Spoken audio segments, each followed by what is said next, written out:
Hey everyone, I'm Harry Sims. I'm the SDR Leader at Scratchpad. I've been chasing strangers for meetings for well over a decade, and today we're going to go talk about my 10 rules for Outbound on the SDR Game Podcast.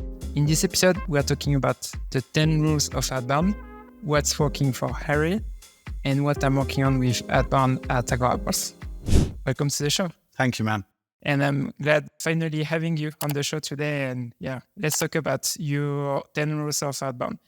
I know today it won't be like a practical session like we are currently doing normally on the show, but today with Harry, we're going to have more conversation around Outbound in general. But I'm curious, before we start talking about your role specifically, so why did you come up with those 10 rules and how? Thank you for having me, Elric. And this is like a year overdue, so I appreciate it. I believe autonomy is the key to excellent SDR performance, but it's a balance. So I created these rules to, one, give my team a sandbox to operate in and very clearly explain my expectations. And I suppose that's two, is to like have baseline expectations. And then the final thing is, and this just might be my experience. I know Cognizant have a great SDR playbook. There's orgs that do this, but I've never seen a playbook scale or work for very long. By the time you've written it, trained it, enabled the team, coached it, and then got data, it's old news. So I think thinking scales, like ideas scale and a vision scales, like a way of thinking. And this was my attempt at putting one together. Yeah, I suppose those are some of the reasons. One of the rules that you have on it that was fun, that I found interesting, was the first one, actually, because Outbound is a low volume and a high conversion game. Winning means getting more back, so output. Then you put it inputs over time to be efficient. Do you think this rule applies to every type of prospecting? When I mean type of prospecting, I mean SMB, mid-market, or enterprise. Yeah, it's business. That's actually business. You just pick different inputs and outputs. There's actually a video, I've got it. I may share it with you. I don't know if you can link it, of Jeff Bezos talking about this. It's exactly the same thing. So yeah, it applies not just to different prospecting motions, but so basically it's business. It's a margin. You wrote a post about before starting an outbound play, you have 5 questions. Would you like to start with the first one? So it's, what buyer experience will I deliver? And actually, I'm curious, what do you start with this one? I'll take one step back. The reason I put these questions together is I put a link out saying I wanted to do some free coaching. And I did. I've done hundreds of calls over 3 years, just free little bits of advice, but I actually did some coaching. Everyone came to me saying they thought their messaging was off or their call script was wrong. But when you unpack, the problems are much deeper and they're actually downstream. Tactics, scripts, copy, messaging, cadences, steps, etc., is downstream from how you think about the game, the vision, right? Targeting, you know this. Targeting is the biggest advantage we have, and you know it because you've been doing this a long time too. Your offers, again, you know this. Yeah. And how you're scoring, and again, we're going back to rule 1. It's like what good is? How do you know you're winning? Yeah. That all comes before you start talking about copy, cadences, scripts, tactics, blah, blah, blah, blah, blah, tech, channels. That's the stuff that matters. And so I've just been trying to work out ways how I can get people to realize that. And this is the best thing I came up with. But that first thing is it's my attempt at getting people to build a vision for Outbound. And it should really align with your company values and your other sales values. It shouldn't be different, but that's another irony. I'm working with a sales leader at a MarTech company right now. Really good guy. I won't say his name.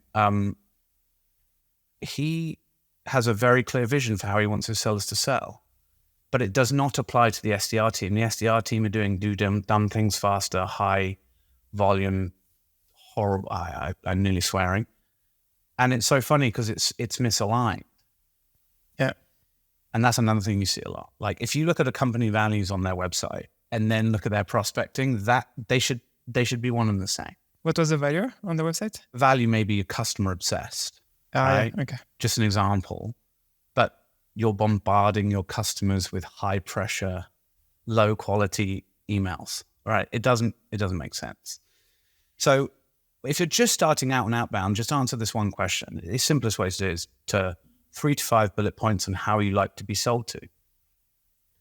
And that becomes your baseline for, hey, here's my do's and don'ts. Here's the experience I want to deliver to people hearing from me, right? You've got to be very conscious of that with Outbound because we are barging into people's lives. So you have to do it in the right way. I was thinking when I was reading the before starting an Outbound play or so, do you know if your AEs are trained to close Outbound deals or so?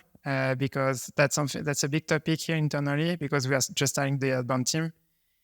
Is because that's a change of not mindset, but it's in terms of coaching and training from the AEs leaders. It's Outbound deals will be different than a demo request, and that's something you need to understand also because not all the first meeting that you will book will turn into an opportunity or a closed business really soon. But you need to learn how you need to educate your prospect on the first call also, discovery and educate. But what I mean by that is you need to understand that some of the prospects you will talk with, they were curious about being on the call, but they are not aware of the challenges they're facing, or maybe they're aware, but they don't know that there is a solution. Something I love to share with my team internally is we're a PLG company, so we get most of the business from demo requests and free tries.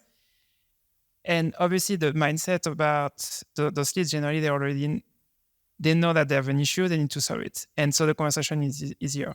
But when you start Outbound, actually, they maybe already have something in place or they maybe don't have anything in place. So the conversation couldn't start the same way because they are not actively looking for a solution. I see this problem a lot. And it's no different in actual Outbound. And it's Josh Braun pain triangle. I say Josh Braun on every single interview I do because we all know he's basically our dad. But yeah, that's who taught me this. The meeting your buyer where they're at kind of thing. The first meeting is actually probably, and again, I'm no AE expert, it's probably completely different. It's completely different. The best AEs I've worked with are really good at the cost of inaction, and they make you feel guilty for not actually, taking action, to be honest. But then you trust them to go on that path with them. And some of them are incredible at it. And actually, that's a conversation I had with Tito Bort. We were, I think, on the leadership session with Pavilion. And we were talking about that specifically, that the first meeting for Outbound shouldn't be like a real discovery call. Yes, you should focus on uncovering some pains, but it's more about educating the prospect. Yes, absolutely. And that aha moment, Jed is a great example of this. I did business with Jed and gave him the smallest deal he's probably ever done for his warm-up service when he was at Mailshake. That conversation started a year earlier when he asked for just product feedback about Mailshake. And I'm happy to do that. I've obviously seen him about. I actually wanted to meet him. And then he educated me on deliverability. And then when I tried to buy Mailshake as my set, but I couldn't. There was some security stuff I couldn't get through. So it would have been a slightly bigger deal. But Jed did that in 30 minutes and just created positive recall with me. Yeah. And guess where my money's going when I have a need? It's him. He shouts me out on his podcast for the mission slap and all that stuff as well. And that's great sales right there. Yeah. And on my little world, but these big enterprise AEs, selling 7-figure, 8-figure deals, that's what they're doing. I'm jealous kind of those guys and girls. You talk about targeting. So when you say targeting, I imagine that including the ICP, so the company and the buyer persona at the same time, or? I actually start with the buyer first. I don't know. I think Outbound is inherently one-to-one. That's just how I think.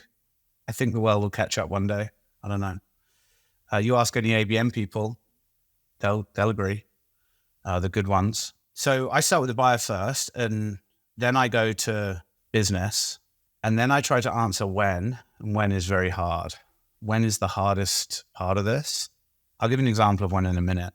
And then I try to layer in other pieces of data, contextual data, technographic data, behavior data. We're in PLG world. We're very, very lucky to have like lots of data to look at. And there's more. Like one of the most efficient outbound thing I've ever done or built used lawsuits, publicly available lawsuits. What do you mean by lawsuits? So what are you looking for? I worked for a company called UserGems. I built their SDR team. It was actually my transformational role in my career. We actually pivoted the whole company to focus on accessibility, which is making digital services available to people with disabilities. Yeah. And there's laws around it, and lots of companies get sued about it. So we would capture the lawsuit data, and then that lawsuit data would include which websites had a problem, who was the responsible individual at the company, right? And it included lots and lots of rich data we could use for personalization. And it actually went further because it showed us the lookalikes. If Target's getting sued, Best Buy's next, right? It also gave us an idea of if they weren't being sued yet, but their competitors were, then it wasn't a legal issue yet. So you're better off contacting the technical folks, the marketing folks, right? Or you have a slightly different message from marketing than you did legal. So this sort of data that drives who, why, and when is gold, absolute gold. They also had a time frame in the lawsuit that they had to respond by. So yeah, this is actually what Outbound is. It's so much more about that targeting than it is about your message. And actually, although we have different tactics across all the people in this space, Ryan Research, he's a cold call guy, right? But he says your list is your strategy. Jed thinks this way. Florian thinks this way. You think this way. And it's true. Once you've done it for so long, you know that the targeting is the big driver. On my side, at my previous company, I was focusing more on the business first and then the individual. And it's not because I didn't want to, but we were starting the outbound motion, and we were selling I was into the data data industry. So with Databricks, Snowflake, BigQuery, those kind of tools. So it's not a new product anymore, but it's the industry started 10 years ago, something like that. So you have a lot of SaaS tools in the space. But my point with that is you still have companies who are using the old tools from the data industry, like Oracle database or stuff like that. And the first thing I was doing is checking the tech stack of the company, because the tool we were selling to, one thing was integrating with Snowflake, Databricks, or BigQuery. So obviously, if they use Oracle, for example, we couldn't integrate with them. So obviously, it's not a good fit account. So that's why I was doing this way. And the second thing with that also is, in terms of tools, what do they have into the tech stack? Because it gives me an idea if this company is open to new tools, for example. Yes. Because basically, we had a list of 15,000 accounts. So 15,000 accounts, it's a lot. So what I was doing is basically narrowing down the list to those companies who have at least Snowflake, BigQuery, Databricks, and then I could prioritize the list based on, do they use an ETL tool? Do they use, I'm not going to explain all the tools that they were using, but the other tools that they're investing in. So like this, I know we can talk to them and they will be more open to have a conversation, versus, yes, we can start a conversation with someone who just migrated to Snowflake and they were using Oracle before, but imagine if they're just starting to switch to the data cloud, it's going to take them maybe 2 or 3 years before they start thinking about other type of tools. I think if you've got a big addressable market like that, it makes sense to start with a business. But when I was at Intellimise, we're selling front-end marketing technologies, right? The JavaScript tags in built with pickup, it's gold, right? Joe Chernoff, he's the CMO of Pendo. he shared an email ages ago. It was like, the subject line, I can't remember what it was if you have X technology, why do you need Y technology? Yep. And we used that in Telemise. It was like, if you have 6 cents, why do you need Telemise? That sort of personalization is so easy and it works. It's a good, simple tactic. But again, what we're confirming the thinking. It starts with who you're targeting. We're targeting you for that reason. Your personalization is driven by your targeting. Some people call it relevance, whatever. It's driven by your targeting. Yeah, but the way I'm thinking about it is also, I don't remember how you call that in English, but no, it's not the evolution of a new market, because you have the early adopters and then you have... Yeah, exactly. That's that. But for this specifically, you have different stages on the market. Depending on the maturity of the market, obviously, for us, we wanted to focus on the early adopters of the technology we are focusing on. This could introduce another paradigm to targeting. It's where, right? We're both international men of mystery. You know, certain regions aren't usually early adopters because it's cultural, but that even gets to micro regions. I live in Nashville right now, yeah? I know I'm friends with the ServiceNow reps. They are booming here because they're capturing the late adopters that hadn't jumped on ServiceNow yet. Whereas people in San Francisco and London, they're just trying to upsell them, right? They're getting net new deals and ripping out old systems because it took 15 years for them to get on board. Lots of them aren't even in the cloud yet.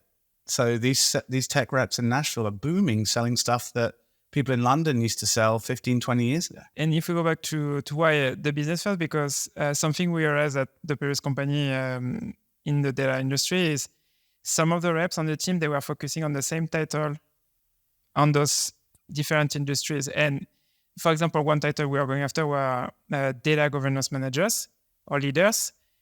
And that's why I was saying, depending on the stack they were using, because yes, that's a good title, but if the stack is pretty old, I would say, it doesn't care if you talk to them because it's going to take, like I said, it can take years just to say them. So that's why we were focusing on more of first the company and then the buyers. So there you go, a velocity element to this, right? A great one is the assumed renewal dates through built with. It's not 100% accurate, but you can fish for in PLG world, we can fish for renewal dates. I run a play called the Radar, where I'm asking our users if they're using spreadsheets or Salesforce reports for forecasting, because I don't want to have big battles with Gong and Clary for forecasting. I don't. I'd prefer not to. We will do, if we want to have a fight, we can, but I'd prefer not to. They've got lots more ammo than I have, right? And then I want to target people with that problem, but you can't find that data on a JavaScript tag. You can look at it in job descriptions, kind of, but so yeah, there's a timing. That's the when piece, right? What are you looking for? You said you are looking for the timing is on one of the plays. This is just one very small play. I'm looking for ICP accounts, and we don't jump into our full ICP, that are using spreadsheets and Salesforce reports for forecasting. Okay. And you've got to remember that 94% of my 100,000 users that use Scratchpad, they're below the line. They're AEs and SDRs.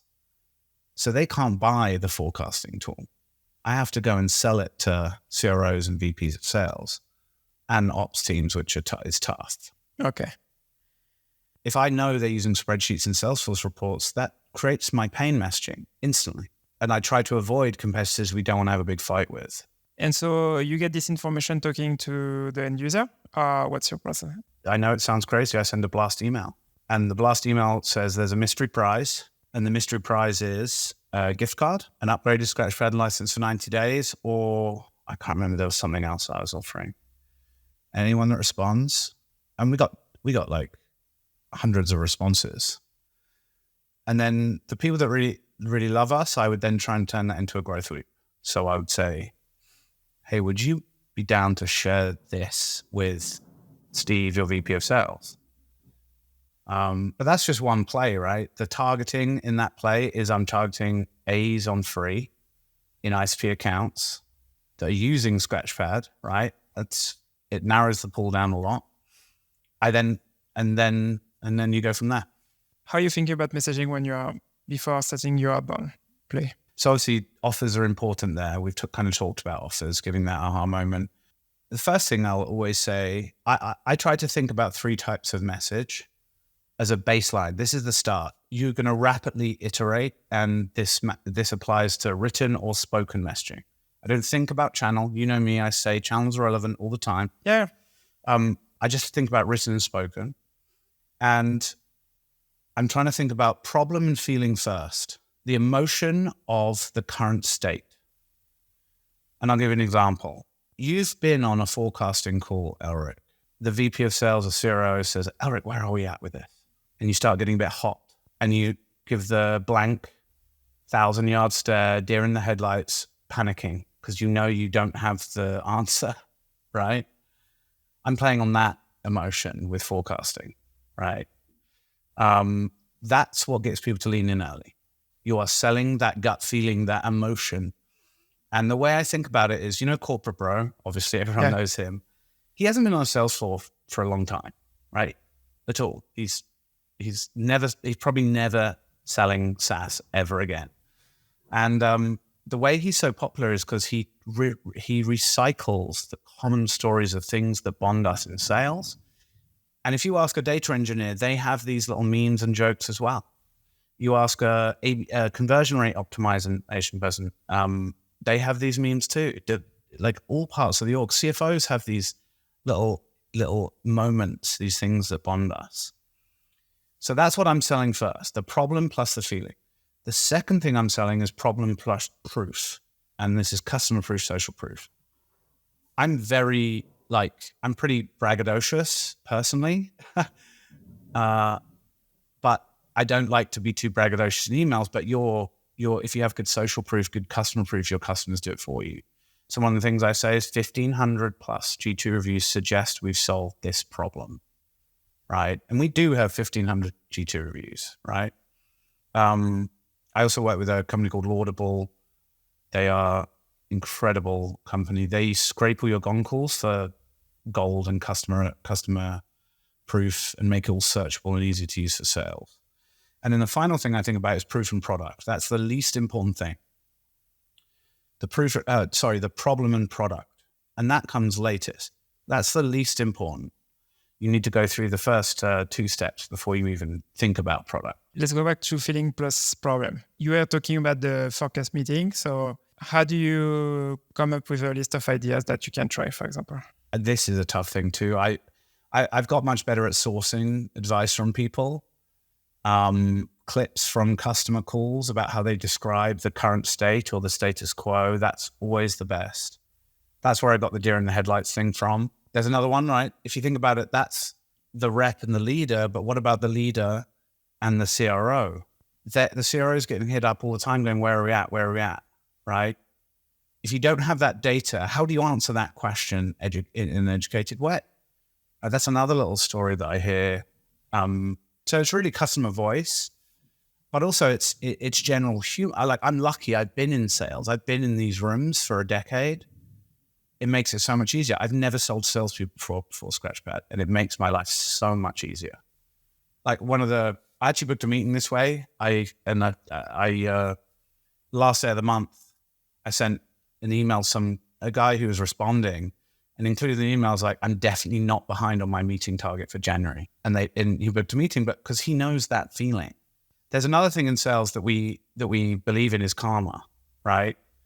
If I do something great for you, Ulrich, something's going to come back to me, right? There's all these little things, these nuances, and you can learn them even if you're not in the industry. So I'm curious now. So how would you do that with an industry? Because you are talking about with sales leaders, you are familiar, and now that you are sharing that, I remember them. So it's the thing. Yeah. So, but what do you do, for example? Because let's say right now, let's say my current company, so we sell to marketing leaders. So how would you do that? You mentioned Gong's recording. That's one. I can do that and listen to the calls. And we only use Scratchpad call recorder. We don't use Gong. Oh yeah, that's a good point. Sorry, on my side I use Gong. Gong's great. Gong's honestly awesome. But so I can listen to the calls recording with our prospect or customers. But what do you think would be helpful also on that?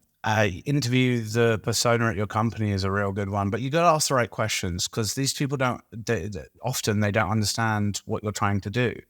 And the way to jog your memory is like, if you start overly talking about what your product does, stop and go and do more research and think about it. I think that's probably the easiest. That's the lowest lift one. Testing it, right? It's very unlikely that you don't have someone in your network that you could make it easy for them to respond, like ask them a targeted question and they'll tell you whether it's aligned or not. And then the final thing is just, I'm rapidly iterating. I'm doing UserGems right now. UserGems. We booked 12 meetings with their test data in January. Test data. This is the stuff we did just to prove the business case. We've just gone live. But from that initial outreach, and we did some more with Apollo before, but with that initial outreach, I've iterated 4 or 5 times in my actual cadence and hundreds of times in the messaging in the cadence. And that's just from operating it, running it, getting feedback, getting replies.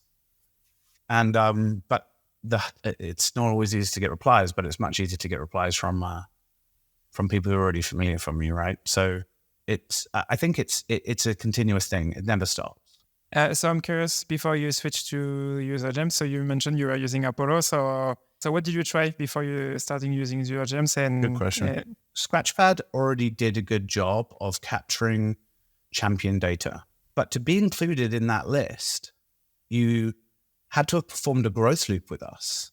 And a growth loop could have been something like left us a LinkedIn post. You see them from time to time on LinkedIn. Left us a G2 review. There's a whole list of them. So we took that initial data, it's about 3,000 people. And then I need to segment for VPs of sales, CROs, and senior director. Like I'm not targeting people below the line. And we initially proved it just using job change tracking through Apollo. It's very good. It's a very good way to prove it. However, to go to the next level, we needed much greater volume of champion data, and we needed a much to make it much more actionable, I'll say that. Apollo doesn't always make that data as actionable as possible. We had to do a lot of manual stuff to like go fast, and identifying the people was hard. And the way we thought about doing that was to use product data instead of using, hey, you left us a G2 review. So I'm using heavy users, and I don't need to define how we define a heavy user, all the way back to 2019. I'm using users who have used us at 2 or more orgs. So you leave an org, then you download Scratchpad again.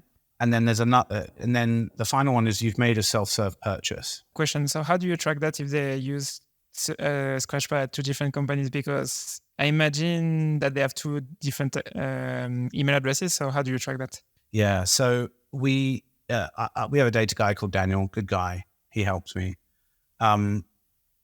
We are assuming that the name is going to be the same. Now, are we going to be off by 10%? Yes. Probably 20%. Who knows? But that's enough to go, right? And then as that person pops up in my cadence, remember, I'm only targeting above the line people right now. So our actual population of users in each group that have changed jobs to a good fit company that are a good fit for us is very small. So I'm manually validating those people, right, as well afterwards. But the tracking and the enrichment is all handled by UserGems, and I've literally connected to Apollo this morning, and it's really cool, actually. I'm working on this specifically yourself. That's why I was curious, because we just moved to Salesforce a month ago because we are working for a PLG company. The biggest issue we had was tracking customers, actually, because we were using HubSpot CRM before Salesforce. In my previous companies, generally, the way we are tracking, if something we are creating inside the CRM was based on the website domain. So if you have, McDonald's starting a free trial with 15 different people, basically you can That's match. Your tenant, yeah. Exactly. But the way, because it was a PLG company, more focused on the user, it was based on every time that a free trial was created, you had an account created. So it means that you could have 25 McDonald's inside the CRM. So now we are working on cleaning that, and it's easier to track that because before it was impossible to know who were still customers. But now we are using Apollo to track that, and it's still working for us. So we need a therapy group for SDR leaders trying to figure out Outbound and PLG, because we're swimming in like this. Another, we're talking about little micro stories you can use. Yep. If I send you an email with the subject line saying, "You're drowning in data, aren't you, Elric?" I am. I get your world, right? But yeah, that's a very common issue. If anyone's fixed that without making ops hate you, please let me or Elric know. I'm curious, and that's when I would say the data is ready with Salesforce, and we are going to obviously to scale because I know it's a play that works, so I know it's going to be quick to focus on that. Actually, something I found out because we sell to marketing leaders, but we have so we are selling to B2C companies most of the time. It's I would say the main. I would say 70% of our customers, and then 30% of the customers are B2B, but marketing agencies. And what I found out by using previous customers is, like you were saying, using the data of the product. There is customers inside the account of the customer. You have the marketing agency that helps them. So I know it's a marketing agency. I can reach out to them, and I can see they are not customer, and so I can say, hey, I know you are working with them and using Agora Pulse, and then I can start a conversation. So that's a play I didn't follow about until 2 days ago, because I start seeing this pattern, and I say, oh, I think that could be interesting to test also.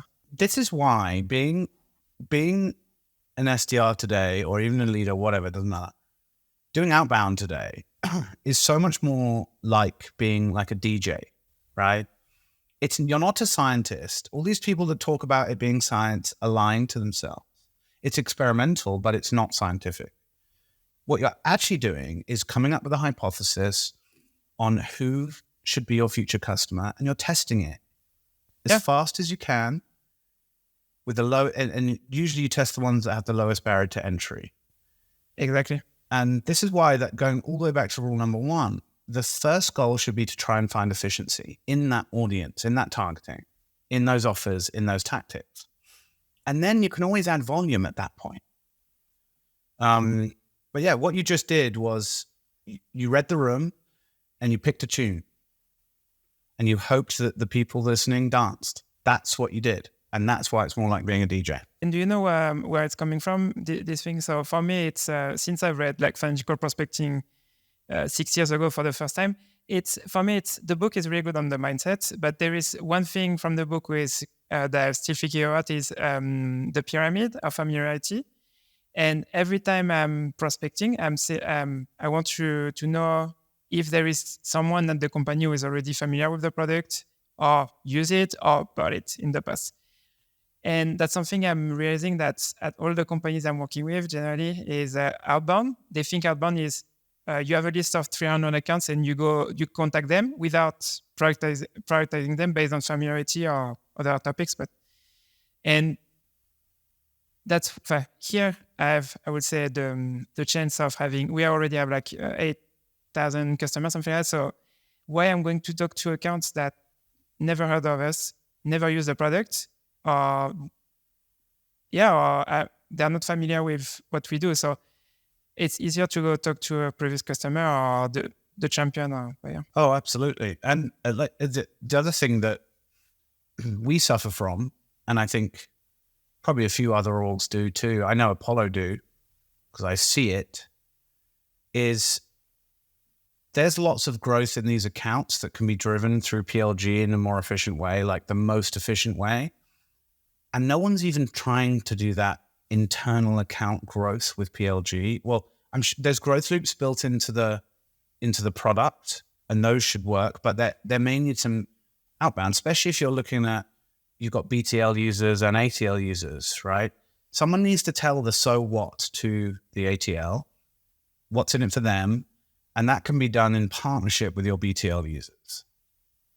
The best play I came up with at Scratchpad was a referral play, where the BTL, usually an AE with clout, President's Club, been there a while or whatever, I would give them a free upgrade in Scratchpad if they sent one email to their VP of sales. And that was and I would only target them when they were hitting friction in our product from updates. And that was the play that kind of, I suppose, paid my bills and kept me employed this year. And that's another play that we are going to test because we don't have an account management play, FA play motion here yet. So, but the first account manager is going to start, and that's another play we will try because we have. The product we are using. It's not. We are selling. So it's not like something you don't have upsell. It generally is cross-sell or the product is we don't have add-on on top of it. So if you have 5 users on the 5 team, well, basically you need to contact the other country, for example. And so that's what we are going to try. We have customers who are big brands, and we can, instead of, what we could do here, it's an expansion play. And basically it's going after, if they are present in 40 countries, we are going to map the 40 countries and going after the 40 countries. If you're friendly with product, they can enable that for you. They can enable that growth loop in product. And as long as you get the signal, like I think that's the future. I think all outbound will start with a personalized product or web experience. Like an aligned, right? Like a page and then a product experience. I think that's the future of outbound. Right now, having a different experience based on the industry of the prospect. But yeah, that's something, being personalized on this, I think would be big. It's sometimes really, really relevant. Depends on what space you're in. Well, Harry, I think for today, that was a good introduction of Outbound. Like I said with you before recording this, I think next time we will do more practical sessions. So I'm super curious to know, to learn more about your permissions lab. I know you're working on the V2 of this, and also your process research, because like I told you, I was reading on your website a research you've done on a podcast, and I think your notes are really detailed, so I will be curious to try to understand your thought process behind your research. So, of course, I will do. It's a big challenge, but you got to make it simple. I appreciate it. Elric, I just want to say thank you to you. You do a lot shining light on SDRs, not just their leaders, not the VPs, not the founders. You have the top SDRs and you give them a stage and ask them great questions. And that is we didn't see much of that. So thank you. Thanks for the feedback. I really appreciate that. And I'm glad also to have you today on the show, because you also, I think in terms of Outbound, you are doing a great job of educating people around Outbound, and we need more people like you. So thank you. You go crazy after a decade plus chasing strangers for meetings. For me, it's Outbound. I'm still learning. So I'm still a student of the game, and I'm not really, I would say, bored about it. So it's every year is a different challenge. So it's. I agree. Thank you, man. Thanks everyone for listening to this episode. I see you on the next one. If you enjoyed this episode, feel free to leave a review on Spotify or Apple Podcasts. So for Spotify, to leave a review, what you can do is you can use your phone, then go on the Spotify app, then you go to the SDR Game page, and then at the top of the page, you can leave a review. It's a 5-star review if you enjoyed the episode, obviously. And then if you are listening to this episode on Apple Podcasts, feel free also to leave a review on your app. Thanks for listening, and I see you on the next episode.